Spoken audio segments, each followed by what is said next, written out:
Given Baltimore's harbor has these frigid waters, fast-moving tides, and now these huge pieces of steel and concrete submerged in the water, I mean, how massive is this undertaking? It's going to be huge. It's going to take quite a while for the divers to cover the entire area as thoroughly as they feel like they need to. Even with the new methods and techniques with side scan sonar, most of the dive recovery is going to be tactile. It's going to be with the divers swimming inch by inch along that concrete and steel debris that's on the bottom.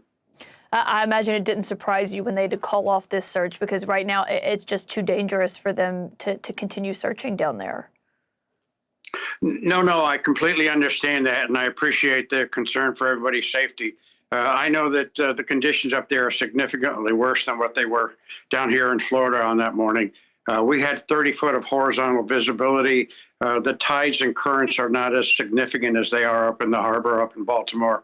The steel and concrete structure up there still hasn't settled and is probably subject to movements and stuff. I'm sure the divers are hearing creaking and groaning and can't see much out of sight, probably within arm's reach. I'm sure there's a concern about falling concrete, asphalt, and steel, sharp edges, all kinds of obstructions that aren't going to be clearly visible. It's completely understandable, and I just wish them the best of luck, and and encourage them to be cautious.